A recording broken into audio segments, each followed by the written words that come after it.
Hello po mga kababayan, andito naman po tayo, usap-usap ulit tayo. Alam po ninyo mga kababayan, tama po talaga si Senator Marcoleta doon sa sinabi niya na mas marami talaga ang magiging katanungan kaysa sa mga kasagutan dito sa pagkawala po ni dating Undersecretary Cathy Cabral. Kasi nga po, katulad nga po ng napabalita na ito pala pong si dating sekretary nga, Cabral, undersecretary, ay madalas na pala pong magpupunta doon sa Baguio. Pero ang hindi lang po maliwanag bakit po siya ay nag-check-in dito sa Ion Hotel. Pero bago po tayo dyan magsimula, ay gusto ko lamang pong daanan muna uli itong si John Vic Remulla. Kasi po, ito pala, naririnig-rinig ko lang na siya pala po, meron siyang balak na it is a possibility running for president in 2028. No conclusion yet, but it is a possibility. Diyos ko po, I'm sorry to say. But sa mga ipinakita nyo na hindi ka pa nga po presidente, ay parang kami po ay parang tao-tauhan lamang ninyo kung ituring nyo ang taong bayan. Masyado pong tumaas ang inyong kumbaga napakababa po ng tingin ninyo sa ibang tao. Parang kayo lagi ang nasusunod eh. So, ewan ko po, yung pangarap po ninyo baka maging pangarap na lamang pagdating po sa, lalo na po, meron ka palang balak tumakbo ng 2028, although wala pang conclusion. Bakit po ninyo ginawa yung ginawa ninyo kay Tatay Digong? Ginalit po ninyo ang pagkadami-daming milyon-milyon po na sana ay bumuto sa inyo. Kung umayos lang po sana, na hindi ninyo sinabing yun ay group effort ang ginawa ninyo kay Tatay Digong. Hindi na po yun makakalimutan at kahit tumakbo pa po kayo ng tumakbo, kahit po siguro senador, ay hindi kayo ibubuto dahil nga po marami pong nasaktan sa ginawa kay Tatay Digong na yun po ay unang-unang pagkakataon na naranasan ng maraming Pilipino na pwede palang magkaroon ng presidente na pwedeng umayos ang ating bansa. Pero anong ginawa nyo? Diba? Ito pa po mga kababayan.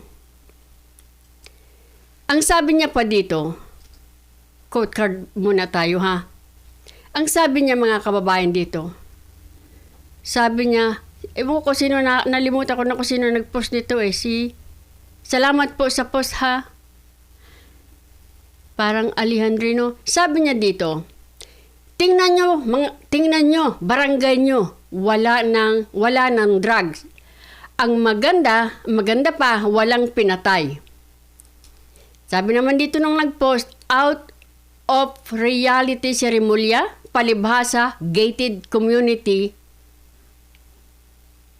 Gipoy hindi ko na maintindihan yung sinabi niya. Pero ito po mga kababayan, hindi po totoo na wala yung pong sinasabi natin again, na yung pong bloodless ay hindi totoo. Kahit kayo po ay mag-search, lalo na po yung nagsisearch ng tiga-UP yata, yung dahas sila, mga independent, nagmumonitor po sila tungkol dyan.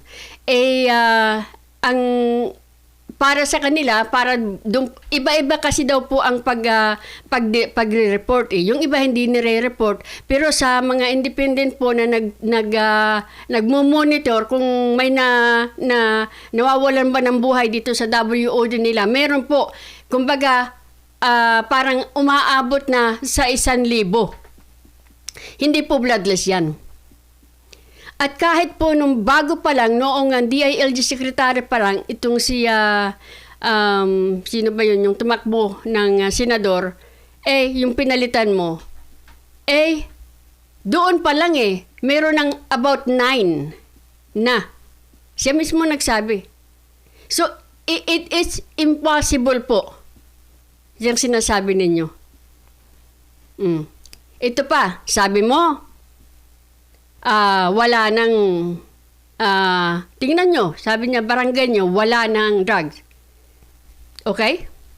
Meron po akong papakita sa inyo, mga kababayan. Ito po, isang 5 taong gulang nangangaroling lang. Pakinggan po ninyo ito. At tanungin natin sila, wala ba talaga? O dahil nga, katulad nung nagsabi nung nag-post, dahil nasa gated community kayo, hindi nyo alam ang nangyayari doon sa ground.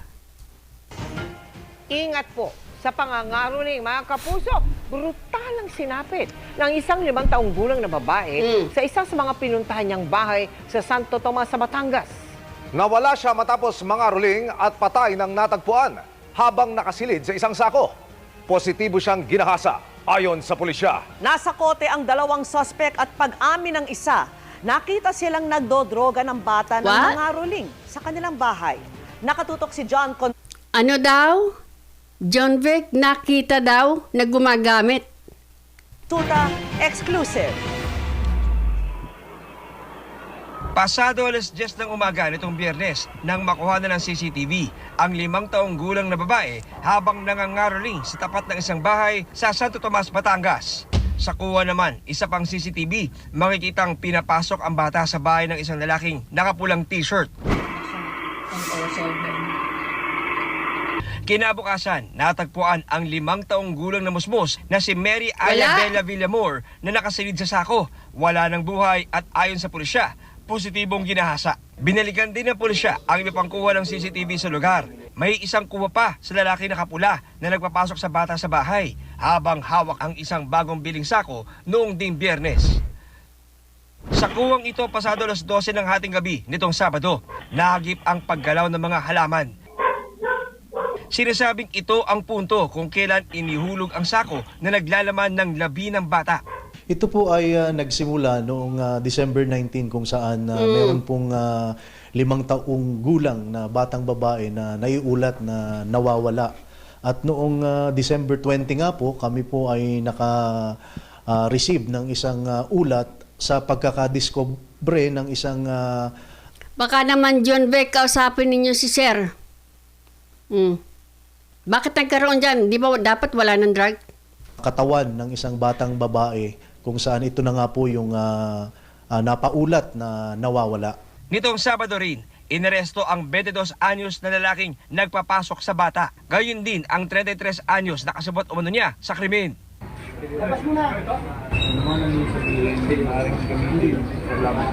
Pag-amin ng isang suspect, brutal ang paraan ng pagpatay sa bata na kanila raw kinahasa, iniumpog at sinakal. Ano ginagawa mo sa loob ng bahay ng mga time na yun? Ano ginagawa mo? Gumagamit, sir. Pinagbabawal na gamot. Tapos, ano nangyayari? Dumating na po ang punto na doon na po sa taas yung bata, iba na po yung takbo ng utak po namin. Sino po nang gahasa doon sa 5-year-old? Kami pang dalawa. Papatay na po yung bata. Tapos po? Saka po yun, doon inumpisahan yung panggagasa. Ginahasa pa rin yung bata? Opo, sir. Kahit napatay na? Opo, sir. Di naman nagbigay ng pahayag ang isa pang suspect. Na-recover sa mga suspect ang ilang sachet ng shabu at drug paraphernalia. Nakuha rin ang tsinelas ng biktima na itinago sa likod ng dingding ng bahay. Sa mismong lugar na aking kinatatayuan, pumwesto ang 5 taong gulang na ating biktima na humarap dito sa gate na to para mangaroling.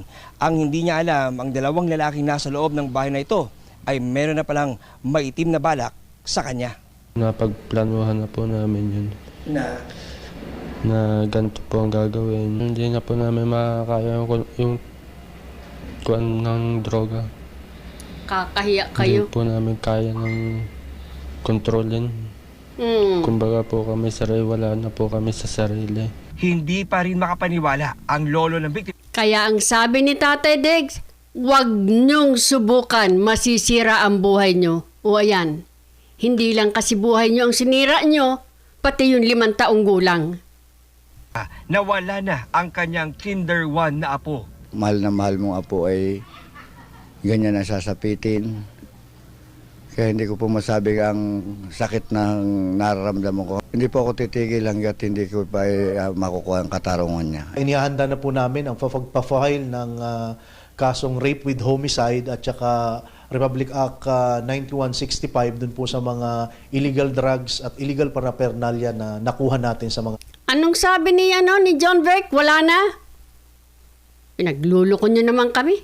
suspect. Ito pa mga kababayan, no? Ano po ba ang gagawin nila dito kay Disgaya? Hindi ba sabi po nila magkakaroon sila, may makukulong na malaking isda or makukulong by December 15? Si Disgaya po ang nakulong. Malaking isda po ba si Disgaya? Ay hindi po ba sabi nila ay mas marami pa daw pong sisiw po itong si Disgaya kung ikukumpara dito kay Guardiola na hinahabol ni Kong Libeste. Dahil siya nga po ay napakalaki. Sisiw, kumbaga, ikukumpara. Sisiw si Disgaya kung ikukumpara kay Guardiola. So bakit po si Guardiola parang guarded siya? Wala man nang nagsasalita. Inimbitihan na po ba siya? Inimbestigahan na po ba siya? So nagtataka tayo di ba? O anong gagawin? Ngayong nandito na pong nakakulong ito. Anong gagawin? Tingnan po ninyo ang sinabi ni Trillanes dito. Ang sabi niya dito, si Kipi pala sabi niya, and there you go, ito ang original plan. Gagamitin si Disgaya para sirain ang mga Duterte. I can imagine Trillanes saying stuff like this too. Witnesses like Ramil Madriaga. Ano pong gagawin? Tingnan mo ang sabi ni Trillanes. Para makalaya, Disgaya, kailangan ikanta totoong backer noong Duterte admin Trillanes. So, noong Duterte po talaga ang kanilang pinagpipilitan na ipakantahin ito. Hindi po ba't nagsalita na sila Disgaya tungkol sa Duterte? Nagsalita na sila pero hindi nila gusto yung sinasabi. Ang gusto nilang sabihin ito samantalang, ang problema ngayon Trillanes ay yung ninakaw ng over 1 trillion. Ninakaw sa flood control from 2022 hanggang 2025. Siguro naman hindi ka tatanga-tanga na hindi mo alam yan. Siguro naman alam mo yan, pero pinipilit mong dalahin sa Duterte. Anong gagawin nila kay Disgaya, mga kababayan? Mabuti na po't nalalabas ito. Gagawin ninyo itong Garma 2.0? Si Garma nung in the beginning umiiyak, wala siyang masabi, tanggi ng tanggi. Pero anong ginawa nila? Ikinulong nila, i-detain nila. Nung lumabas na, ayun na, kumanta na parang, ibon. Kanta ng kanta. Di ba? Gagawin nila ito kay Disgaya? Mabuti na po ilabas na natin ito. Anong balak ninyo? Pati si Ramil Madriaga nakuha din nyo, di ba?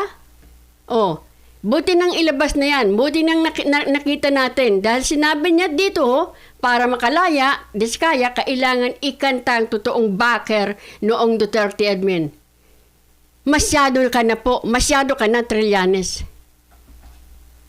Sa totoo lang. At ito pa. Hindi ba? Hindi ko, kala ko, hindi totoo ito. Ito, may post dito noong December 14. Dilima umaming sinulatan ni Madriaga. Nakatanggap po ako ng sulat mula kay Ramil. So bakit walang nagtatanong? Bakit ikaw bakit sinulatan ka? Para bakit? Ikaw pala ang sinulatan bakit si Tatay si Pisara ang inyong hinahabol? Ikaw pala ang sinulatan Di ba? Ikaw yata ang nakipagkita, kayo yata ang nakipagkita, pagkatapos sasabihin ninyo, ibibintang ninyo kay VP Sara na hindi naman pala nakipagkita sa kanya. Alam mo ito, ini-expose ninyo ng husto ang inyong kawalang hiyaan. Tapos gusto ninyo maging leader kayo ng bansang Pilipinas? Ang dami nyo nang ginawa. Wala nang tiwala sa inyo ang taong bayan. Sa totoo nga lang, in-expose ninyo ng husto ang inyong pagkatao dito sa kinamumuhuyan ninyong Marcos na ngayon ay kinakain ninyong isinuka nyo. Hindi po tatanggapin ng tao yan. Kayo? Wala namang ginagawa sa inyo yung tao. Kayong nakipagkita kay Madriaga, tapos sasabihin nyo, babalik ta rin ninyo, sasabihin ninyo si BP Sara ang nakipagkita. Wow, galing nyo, no? Hindi na po maaari yan. Marami ng cellphone, marami ng taong nakakakilala sa inyo, ang hilig nyong gumawa. Ano ito? Bikoy to. Mayroon kayong Bikoy. Ito, Bikoy 2.0. Mukhang hindi gumagana si Madriaga eh. Hindi kinakagat. Yun nga Bikoy ninyo, hindi kinagat eh. Yun nga Bikoy ninyo nung 2019 eh. Sinagpang ng husto ng media eh. Lalo na ito si Madriaga, sinagpang din ng mga media ng husto. Panisa paninira. Anong nangyari nung 2019? Eleksyon. Hindi ba lahat kayo hindi nakapasok, mga tiga-Dilawan? Uulitin na naman yan sa paulit-ulit ninyong ginagawa. Hindi malilimutan ng taong bayan na ngayon, imbis na tumulong kayo sa problema ng ating bayan dahil tayo ninakawan na mahigit 1 trilyon, ang gusto ninyong ibalik ng ibalik sa Duterte. So alam na namin yan. Na wala talaga kayong pakialam kung nakawan man tayo ng gobyerno, ng administration, basta lang wag makabalik ang Duterte. Ulitin ko, hindi kayo ang magdi-decide. Ang taong bayan. Unfortunately for you, ini-expose niyo ng husto. Yung paninira ninyo, hindi nakakatulong sa problema ng ating bayan. Nakakatulong ito para kamuhian kayo dahil parang okay lang sa inyo na nakawan tayo. Basta lang, ang nasa administrasyon ay kaya nyo. Or aliado nyo na dati nyo namang kinaiinisan. Dati niyong kinamuhumuhian.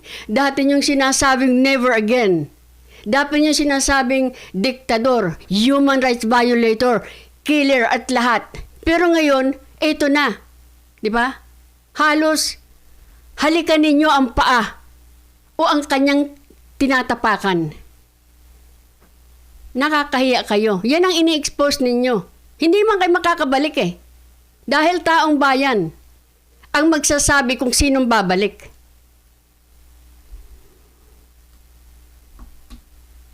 So yan mga kababayan, ha?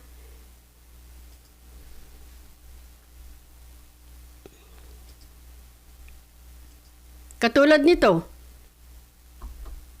itong pari na to, kung walang tinatago si Sara Duterte, humarap siya. Walang politika dito. Talaga lang, lahat ng ginawa ninyo politika eh. Ginugunggong yung taong bayan. Just because nakasuot ka ng pare na habito ba yan, ay paniniwalaan ka. I don't think so. There's no way. Pari ka pa naman. Tapos ganyan ang asta mo.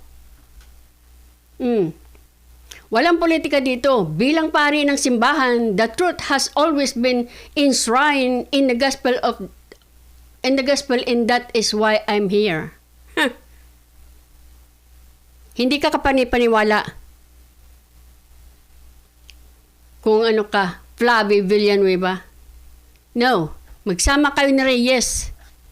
Laging tumatakbo, hindi na yata siya makatakbo. Ang sama nyo. Ang sama nyo. Parang parang bulag kayo sa nangyayari. Ayan o. May namatay na. 3 ang namatay ha, remember. Ngumangaw-ngaw ba kayo? Ha? Tiga National Irrigation Authority, nag-expose ng kababalaghan. Sorsogon, chairman ng bidding something committee. Tapos na si Cabral. Umiiyak ba kayo? Magsasalita ba kayo? Bakit niyo pinalo si Bunuan? Si Bunuan, hindi ba dapat nakabalik na? Hindi ba dapat iniimbestigahan na? Wala eh, di ba? Bakit si Martin pinangalanan? Bakit wala? Bakit ang nakakulong yung mga maliliit? Di ba? Si Diskaya, hindi po yan ang malaking isda. Yung isang malaking isda, namatay. So, hindi kayo kinikilabutan sa nangyayari sa ating bansa? Sa totoo lang.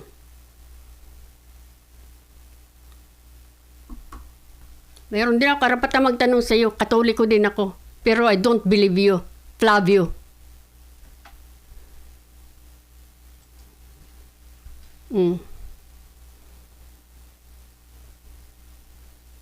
Again po ha. Ito ha. Tandaan natin. Pag ito po lumabas at kumakanta, parang gagawin nilang garma ng 2.0 ito eh. Nagsalita na sila noon tungkol sa Duterte. Gusto nila, yung gusto naming marinig, hindi yung sinasabi mo. Sabi ni Diskaya, kaya marami kaming pera noon dahil walang masyadong nangungurap. Ayaw niyo marinig yun. Kaya gusto ninyo palitan yung kanyang sinabi noon. Too late. Parang alam na namin gagawin ninyo. Ito mga kababayan, dito na po tayo sa sinasabi ko nga na napakarami talagang question ang lumabas dito at imbes na mga kasagutan. Kasi nga po, ito pa lang si dating dito na po tayo kay dating Yusek Cabral. Siya pala po mga kababayan, ang sabi ni Congressman Eresi ay yung nag-inform sa kanya ay palagi naman na daw nagpupunta si dating Undersecretary Cabral sa Baguio kasi meron pala siyang certain mansion na tinitirahan doon. Ang nakakapagtaka daw, bakit meron ka naman palang tinitirahan doon? Bakit at that time na siya ay namatay, ay nag-check-in siya doon sa hotel, sa Ayon Hotel? Ay nako, mga kababayan. Ito po, pakinggan ninyo siya. O panoorin natin siya. At nag-file daw po sila ng resolution, sila Congressman Eresi, kasama yata si Congressman Leandro Leveste at all the others, para matingnan pa masyado itong pagkawala ni dating Undersecretary Cabral. Ito po. Resolution is filed at the House of Representatives seeking a probe into the sudden death of former DPWH Undersecretary Maria Catalina Cabral. She was found dead on December 19 after allegedly falling from a cliff. From one lawmaker, failure to investigate the matter thoroughly sends a dangerous message. Let's get on point with Caloocan City 2nd District. Correct mga kababayan, pag hindi ito na imbestigahan ng husto, bakit nung araw na siya'y namatay, nag-check-in siya sa hotel na yon, samantalang meron pala siyang mansion na tinitirahan doon? Representative Edgar Erice. Congressman Erice, good to see you again. Welcome to the show. Merry Christmas to you, sir. Thank you, ma'am. Good evening. All right. Unang-una po, isa kayo among other legislators who filed this resolution to look into the death of former Undersecretary Catalina Cabral. Exactly what do you want to find out? Well, gusto namin malaman yung mga pangyayari surrounding the circumstances surrounding the death of Yusek Cabral. Alam naman natin na very sensitive yung position niya as Yusek for planning at marami siyang alam tungkol sa mga insertions na napunta sa mga flood control, anomalous at mga ghost projects. So gusto nating malaman kung ano yung kaugnayan ng pagkamatay niya dito sa kinakaharap niya. Gusto rin nating malaman kung sino-sino yung kanyang mga kausap nung buhay pa siya tungkol dito sa mga proyekto na ito. Of course, yung mga immediate staff niya sa Department of Public Works and Highways, yung Director for Planning, yung kanyang secretary at yung kanyang si Congressman Leandro Leviste presented a list of encoders na nag-encode ng mga insertions at mga diversions nung nakaraang from 2023 to 2025 budget. So, yun ay gusto naming malaman, maprotektahan din, mangalig din yung kanilang mga buhay. Pangatlo, gusto naming malaman dahil bakit nagkulang ang gobyerno para makuha kagad, ma-extract sa kanya yung mga information, yung files tungkol dito sa anomalous projects na to, anomalous insertions na ito. At gusto nating malaman na kung tama ba yung proseso ng DPWH in project insertions, in determining what is feasible projects or what are the anomalous projects. So maraming kailangan nating kailangan natin pag-aralan dito. It's really not just a hearing, a resolution to look into her death. But it's also, from what I understand, all the Congressman, circumstances that lead Apo. to his death. to her death. Kasi parang lumalabas na she's a central figure dito po. As mentioned a while ago, she is the one who really knows about the supposed insertions. As even mentioned by Congressman Leandro Leviste, kasi binigyan daw po Yes. siya ng kopya ng mga insertions and proponents. So, Yes, as far as I know, lahat ng mga proyekto, na mga request ng mga politiko, ng mga nasa executive department, lahat yan ay dumadaan kay Yusek Cabral. At may record siya, may file siya niyan kung ano yung mga proyekto na ito. Gusto nating malaman yung mga proponents, gusto nating malaman kung sino rin yung mga contractors na nakikipag-ugnayan sa kanya. At sa pagkakasabi niya sa akin na nabubuhay pa siya during budget hearings, lahat naman ng mga insertions, lahat ng mga amendments ay may prior approval ni Secretary Bonoan. Ang problema, si Secretary Bonoan din ay wala dito sa ating bansa. Congressman, possibly, do you think that even more than Secretary Bonoan, the former Undersecretary Cabral would have more information for the main reason that she's been there many years prior to nag-chief po or nag-secretary si Secretary Bonoan? And she's good, she's good at this job, at her job. So talagang meron siyang complete list year by year, mga diba? insertions, mga diversions, alam niya kung sino yung mga proponents, lahat makikipag-usap sa kanya. For example, yung personal experience ko, when I look into the NEP, yung expenditure program for my district for 2026, nakita ko puro kalokohan. So kinausap ko si Secretary Diba? Bonoan, sabi ko kung gagawin ito, baka ako pa mapahamak dahil ako na yung congressman, tapos lalabas ginagawa itong 2026 projects ng DPWH, puro kalokohan. Like, for example, flood control sa mga school campuses.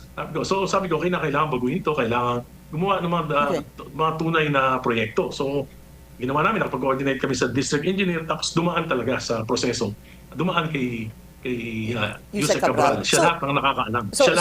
So, Congressman, what you're saying is in the 2026 budget, the one coming up, nakita niyo po yung programa sa inyong distrito, 2nd District, if I'm not mistaken, nasabi niyo nga, kalokohan. Puro kalokohan.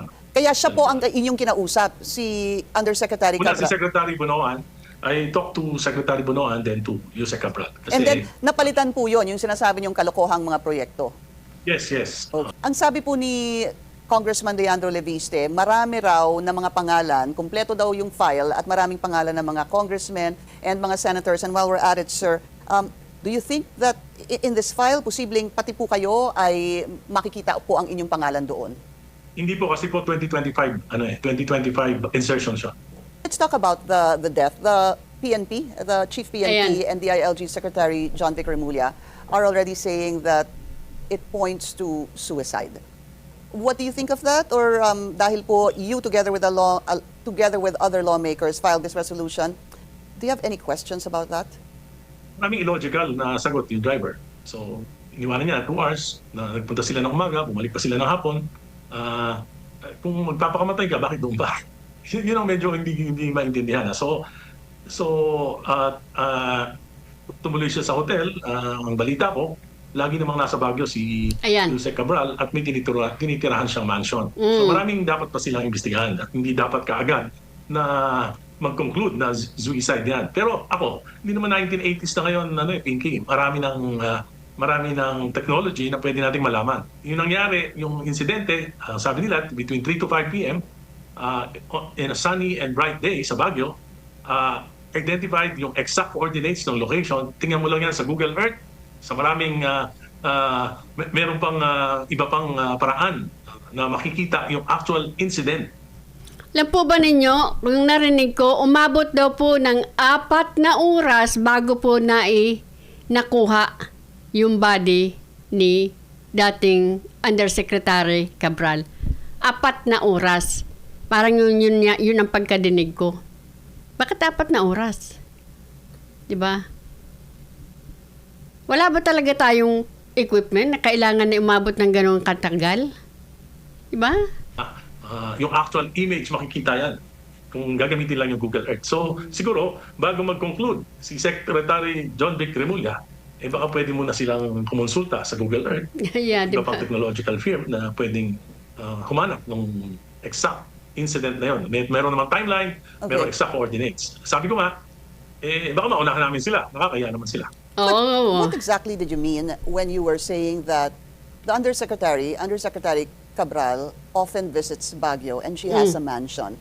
But this time around, but this time around, sir. No, I'm not saying that she has a mansion. I'm saying is Mayroong- information ko from a very reliable source. Madalas siyang pumunta sa Baguio nung mag-resign siya. At doon siya siguro nagre-relax. At ang tinitira niya, hindi naman hotel, kundi isang mansion. Hindi ko lang alam kung sino yung may-ari ng mansion. Pang nakakapagtaka. Hold on, sir. I stand corrected there. So pumupunta siya doon and she stays in this mansion. That's what you're saying, Yeah. no? So to you, it's in a very particular mansion. Opo, Yeah. in one particular mansion. So to you, it's very questionable why on that particular day she had checked in that particular hotel. Yun pong ayon. Yes. Pangalawa, nakakapagtaka rin, bakit principal siya sa problema na yan? Diba? Ayon kay Yusek Bernardo, bakit hindi na-freeze yung account niya? At ang aking balita rin sa aking mga reliable informants, nakakapag-withdraw siya na nakakapag-withdraw ng cash sa bangko. Anything else, sir? Any other questions or suspicions you have? So yun nga, meron ding lumapit sa akin na she was there to collect some debts from a contractor. Pumunta siya doon para mangolekta ng utang from a contractor. Again, meron siyang tinitirahan na mansion doon. Bakit nag-check-in pa siya? Di ba? Tapos, saka siya namatay.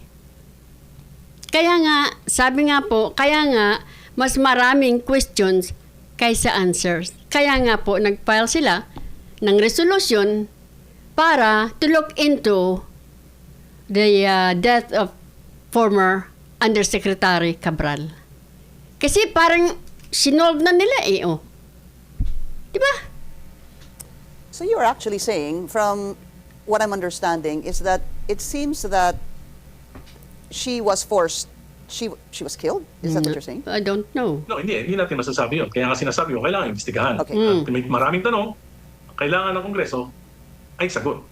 At yung tungkol dun sa kung suicide o hindi, malalaman natin yan through Google Earth. Alright. May exact coordinates at kami gumagawa na ng paraan para makuha lahat ng information at ipapasa namin at maghahanap kami ng provider para makita yung actual image ng timeline na yun. It seems though, sir, that you have some sources because you even said a while ago that she was there to collect some debt, hindi ho ba? Yeah. So ano ho ba? Are people going to you, talking to you Yeah. and giving you more information Yes. about this? Yes, sabi nila malakas daw loob ko magsalita kaya sa akin nagpupunta. Do you think you will have the support of your fellow legislators, sir, for this particular resolution? Yun ang hindi namin alam. Basta kami, 11 kami, sa members of the Liberal Party, members of the Akbayan, at some si Manggagawa Party List Elisan Fernando, and many more. 11 kami. That's right, sir. There was a report earlier, yung kasamahan po namin dito, si Attorney Karen Jimeno, kausap po niya si Attorney Salvador Panelo. And basically for him, government is to blame for the death of Undersecretary Cabral. Do you agree? Well, siguro ang pwede naming masabi, nagpabaya ang gobyerno para kunin lahat ng mga files, documents ni Yusek Cabral. Nagpabaya ang gobyerno, hindi na freeze yung accounts niya. Maaring yun ang mga dahilan kung bakit siya naman. Maaari. Kaya kailangan imbestigahan. Hindi pwedeng may malalaking mga katanungan na hindi iimbestigahan ito. Congressman, are you certain that her accounts were not frozen by the AMLAC? Yeah, I am certain that na hindi frozen. And that would be a big question mark. Yeah. So, ayan mga kababayan, marami nga po talagang question. Tama talaga si Senator Marcoleta.